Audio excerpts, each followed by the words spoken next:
Bueno, este nuevo libro se llama La profecía de los jaguares. Podríamos decir que nació aquí en este museo, el Museo Nacional de Antropología, aquí en la Ciudad de México, y en él se plasman las experiencias de unos 10 años de visitas y de exploraciones de sitios arqueológicos en México. Todo empezó como un gusto que yo tenía, unas ganas desde niño que tenía de conocer la cultura mesoamericana, y bueno, cuando llegué a México empecé a viajar, empecé a visitar, bueno, casi todos los sitios arqueológicos mayas. También estuve en Oaxaca, en los pueblos de Oaxaca, también en Tula y en Teotihuacán, y muchas veces en este museo. Y bueno, cuando me di cuenta a los 10 años ya tenía un libro, pero en realidad nunca fue una cosa planeada, ni siquiera mi idea fue nunca escribirlo, sino simplemente hace poco estaba preparando la edición de un libro que al final no se va a publicar, y me di cuenta de que tenía toda una historia. La profecía de los jaguares es un análisis de lo que yo descubrí de cómo los mexicas, los mayas, los olmecas, los toltecas trataban el tema de la profecía y cómo los cambios de era y los cambios de situaciones en su sociedad siempre venían precedidos por ciertas señales, ¿no?, en los cielos, como podían ser eclipses, como podían ser terremotos, y bueno, y como ellos tenían una concepción cíclica de la vida. Y poco a poco, por casualidad, cuando empecé a estudiar todos esos temas de las profecías, fui descubriendo también que en otras civilizaciones, o incluso en la misma Biblia, en algunas de los profetas y algunas de las profecías venían precedidos por los mismos señales, ¿no? Por ejemplo, hay algunas profecías de Amós que hablan de eclipses totales, hay una profecía chichimeca que también plasma eso del eclipse total. Y entonces, de lo que fue un viaje que empezó aquí en este museo, a los 10 años, tengo un libro que yo diría que más que un libro de ciencia o un libro de historia, o más que un libro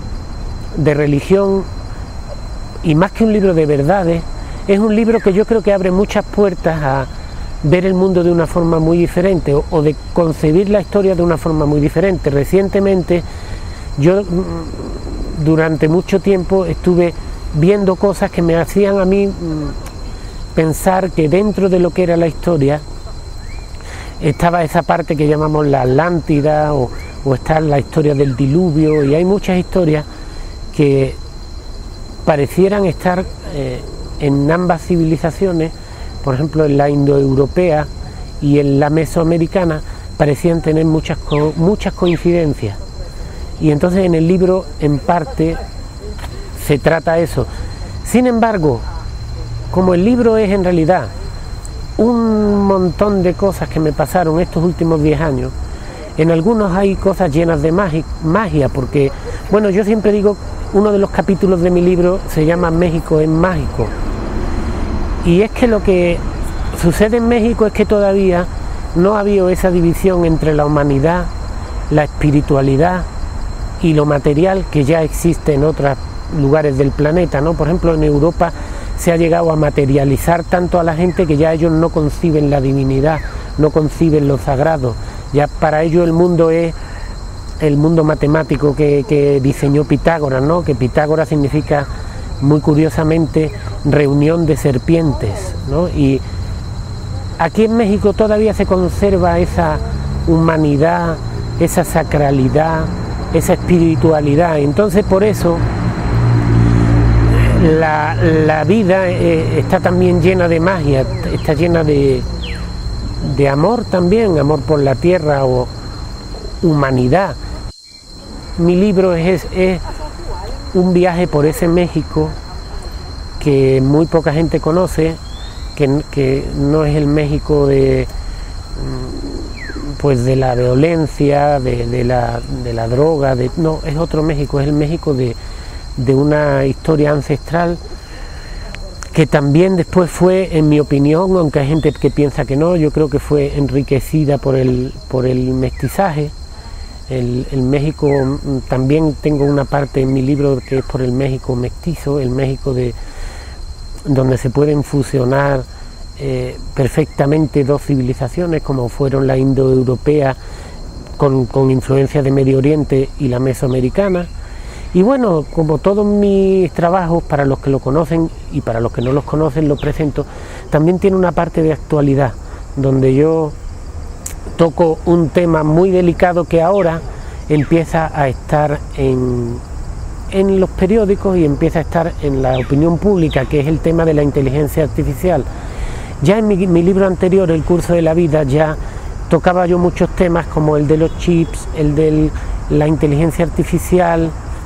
el del intento de imponer un gobierno mundial, digamos, basado en el control al estilo de 1984, El Gran Hermano, ¿no? O El Mundo Feliz de Aldous Huxley, ¿no? Una clase, digamos, política que quiere imponer en el mundo una especie de control total de las personas por medio de la tecnología. Y entonces, al estudiar las profecías, tanto cristianas del Apocalipsis, como muchas de las profecías mayas que yo mismo recopilé durante estos 12 años, por casualidad, sin ni siquiera tener la idea de hacer un libro, me di cuenta de que había un patrón muy importante, igual en Mesopotamia. Vamos a compartir en la entrevista una imagen muy curiosa sobre Mesopotamia, y donde podemos ver, aunque sea de forma simbólica, al robot. Y entonces, básicamente, nació la idea en este libro de explicar un poco lo que es esa figura del anticristo, ¿no? Que lo llaman en la Biblia el inicuo, y también una forma de demostrar cómo todas las señales que le dan llegada a esa maldad al mundo parecieran también estar plasmadas en las profecías mayas.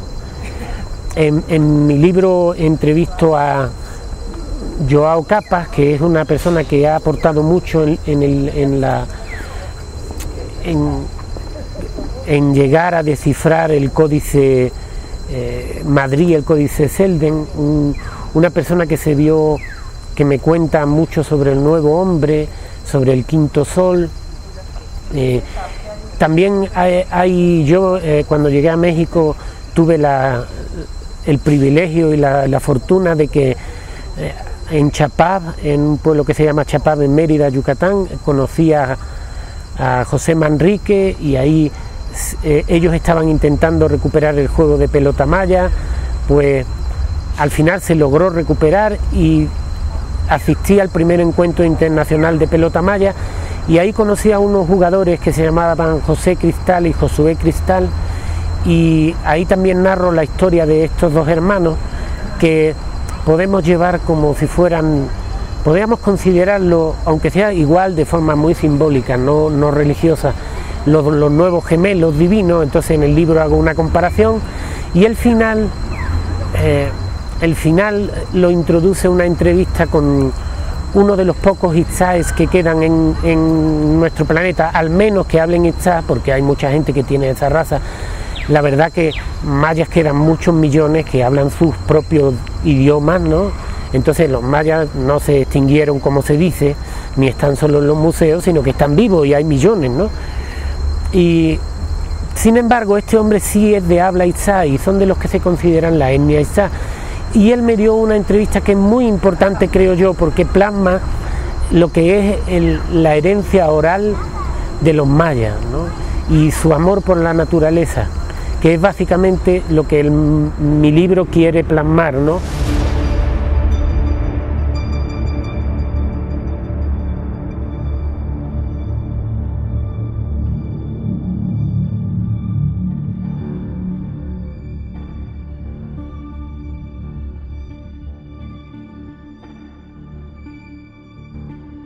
Entonces,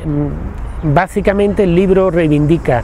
la parte mesoamericana que yo creo que descubrí está llena de magia. Algunas de las cosas que pasan son, para muchos serán una locura, sobre todo los que solo crean en lo material y solo crean en las noticias y en lo que dicen los científicos, pues serán una locura. Para los que sí crean en el espíritu y crean en Dios o el maya que crea en sus ancestros, pues yo creo que será un libro muy interesante. El libro no pretende, por supuesto, ser un libro religioso. Sin embargo, es imposible escribir un libro sobre México sin tocar el tema tanto de la religión como de la espiritualidad, ¿no?, como de la naturaleza, ¿no? Entonces, por lo tanto, el libro, si bien contiene una parte importante de materialismo, porque está situado en nuestra época, yo creo que va a ser una gran aventura para las personas. Es un gran experimento. Para mí ha sido una lucha interior muy fuerte, porque yo vengo de los dos mundos, el mundo europeo y el mundo americano, y es como que ahí yo he vivido esa como lucha que se vivió hace muchos años. Pero bueno, empezando por el principio y voy a terminar por el principio, también en el libro incluyo una gran cantidad de casualidades que a mí me sucedieron viviendo en España, que parecían llevarme a México y que hicieron que acabara en México, ¿no?, acabara viviendo aquí. La idea nuestra, o la idea de este códice, porque mi libro está hecho y va a estar hecho, si Dios quiere, como si fuera un códice, es decir, capta un montón de momentos y los plasma, no tiene el hilo que tiene un libro que se planea ni nada, sino que es como un montón de momentos plasmados en palabras, que si Dios quiere algún día plasmaremos en un papel. Y pues básicamente en momentos en que el mundo está siendo dividido, y México, igual que otros lugares, están siendo divididos, creo que el mensaje de integración, de unión o de identidad mexicana, o de identidad, en mi caso, española, ¿no?, porque México fue parte de la Nueva España, hay cosas aquí con las que yo también me identifico mucho. Pues pienso que el libro ojalá que sirva para eso, para llamarnos la atención, para conservar el México tan maravilloso que hay, este México de la naturaleza, este México de la cultura, de la religión, de la igualdad, de la integración, y que la semilla del odio y que la semilla de la tecnología y de la división, pues no, o lo que llamaría un cristiano del anticristo, pues no logre reinar ahora en estos tiempos que vivimos, que son bastante oscuros.